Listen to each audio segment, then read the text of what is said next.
As I learned more about our detainee practices, I came to the conclusion that they were contrary to Canada's values, contrary to Canada's interests, contrary to Canada's official policies, and also contrary to international law. That is, they were un-Canadian, counterproductive, and probably illegal. Starting in May 2006, as we in the field became aware of the scope and severity of these problems, we began informing Ottawa about them. We used the means available to us, that is, written reports and verbal briefings, to alert senior officials in both DFATE and the Canadian Forces about the grave deficiencies of our detainee practices and their grave consequences. It was our function, responsibility, and obligation to provide such information and analysis. That was our job. The concerns we expressed, I believe, reflect mainstream views and values in both DFATE and the Canadian Forces. I know that my closest military colleagues in Kandahar were extremely troubled by what we were doing with detainees.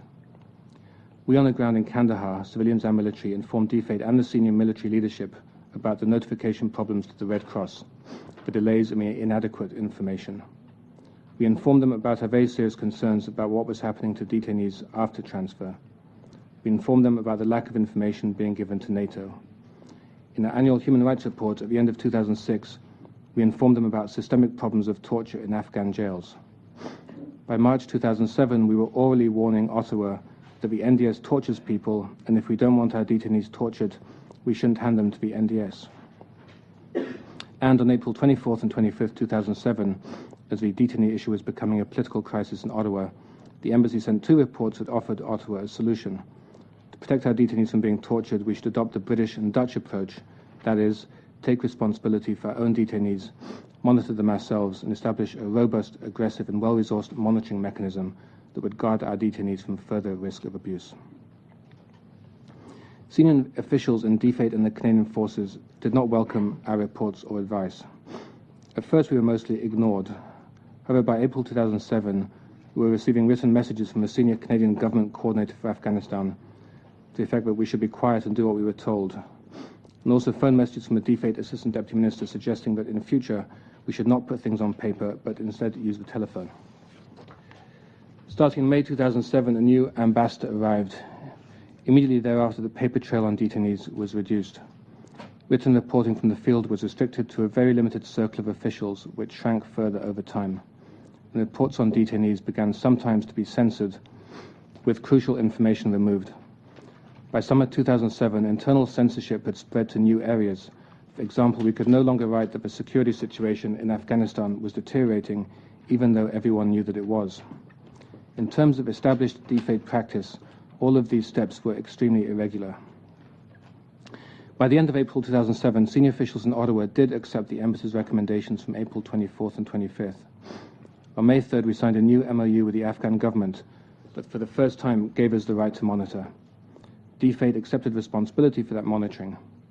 However, the other part of our advice was not implemented.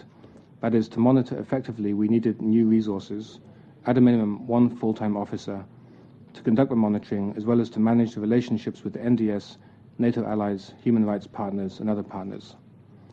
Instead, for the first 5 months of our new detainee regime, monitoring was done by a succession of officers, some of whom were in the field on short visits of only a couple of weeks. There was too little capacity and not enough continuity. The result was that, despite the new MOU, our detainees continued to be tortured after they were transferred. Perhaps I should say some of our detainees continued to be tortured after they were transferred. It was only in October 2007 that DFATE senior leadership finally sent a dedicated monitor to Kandahar.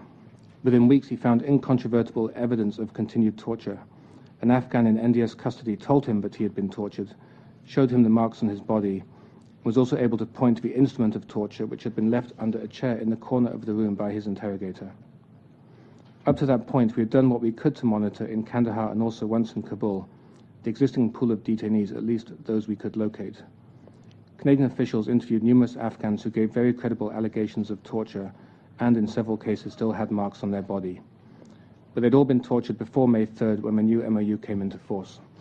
The late October 2007 case was, I believe, the first instance after May 3rd that we became aware of. However, because our monitoring regime was ineffectual, there may well have been other cases.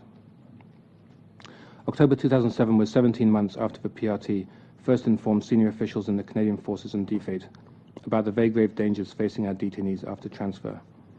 In other words, for a year and a half after they knew about the very high risk of torture, they continued to order military police in the field to hand our detainees to the NDS. And as far as I know, Canada, even today, continues to transfer detainees to the NDS in Kandahar. In October 2007, I left Afghanistan and started a new job in Washington, D.C. In April 2009, I was subpoenaed by the Military Police Complaints Commission. In response, DFATE, in collaboration with the Department of Justice, took 3 significant steps. First, they made it very difficult for me to access legal counsel. This ongoing problem has still not been resolved. Second, DFATE and the Department of Justice, again working together, blocked my access to my own reports from Afghanistan. I was told, "We will decide which of your reports you require," and was given none of them. And third, government lawyers have threatened me under Section 38 of the Canada Evidence Act. This had the effect of placing me in an impossible position. If I refused to cooperate with the MPCC subpoena, I could be jailed for up to 6 months. However, if I did cooperate under Section 38, I could be jailed for up to 5 years. And when this warning was sent, DFATE and the Department of Justice, again acting together, were still withholding approval for legal counsel, depriving me of legal advice and protections. A final section, I hope I'm not taking too long. Thank you. Final section, asking the kind of rhetorical question, even if Afghan detainees were being tortured, why should Canadians care? I think there are 5 compelling reasons. Excuse me. First, our detainees were not what intelligence services would call high-value targets, such as IED bomb makers, al-Qaeda terrorists, or Taliban commanders. High-value targets would be detained under a completely different mechanism that involves special forces and targeted intelligence-driven operations. The Afghans I'm discussing today were picked up by conventional forces during routine military operations and on a basis typically not of intelligence, but suspicion or unproven denunciation. According to a very authoritative source, many of the Afghans we detained had no connection to the insurgency whatsoever. From an intelligence point of view, they had little or no value. Frankly, the NDS did not want them. Some of these Afghans may have been foot soldiers or day fighters, but many were just local people, farmers, truck drivers, tailors, peasants, random human beings in the wrong place at the wrong time. Young men in their fields and villages who were completely innocent but were nevertheless rounded up. In other words, we detained and handed over for severe torture a lot of innocent people.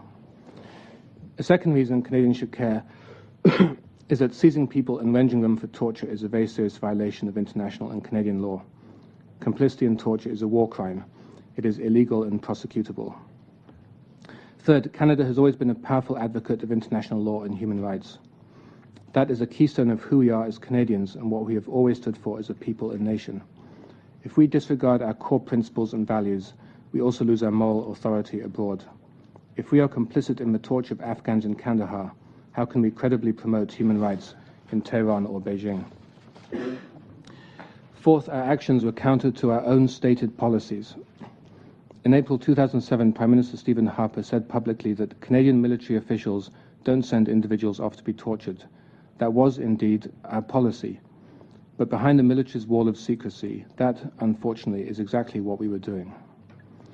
And finally, even if all the Afghans we detained had been Taliban, it would still have been wrong to have them tortured. The Canadian military is a proud and professional organization, thoroughly trained in the rules of war and the correct treatment of prisoners. I'd like to quote, if I may, the authoritative military manual on counterinsurgency. It says that the abuse of detained persons is immoral, illegal, and unprofessional. Torture and cruel, inhuman, and degrading treatment is never a morally permissible option, even if lives depend on gaining information. The methods used by the military must reflect the nation's commitment to human dignity and international humanitarian law. When we look at our U.S. allies who work with us in Kandahar, their top commander, General David Petraeus, lists 10 big ideas of counterinsurgency. One is live your values. He said that whenever we place expediency above our values, we end up regretting it. In a counterinsurgency, when you lose moral legitimacy, you lose the war. Canada's counterinsurgency doctrine makes the same point. Persons not taking part in hostilities, including fighters who have been detained, must be treated humanely. Once local citizens have lost confidence in foreign military forces, their sympathies and support will be transferred to the insurgents. Counterinsurgency is an argument to win the support of the locals. Every action, reaction, or failure to act becomes part of the debate. In Kandahar, Canada needs to convince local people that we are better than the Taliban, that our values are superior, that we will look after their interests and protect them. In my judgment, some of our actions in Kandahar, including complicity in torture, turned some local people against us. Instead of winning hearts and minds, we caused Kandaharis to fear the foreigners. Canada's detainee practices, in my view, alienated us from the population and strengthened the insurgency. Thank you for your attention. Merci. Well, thank you.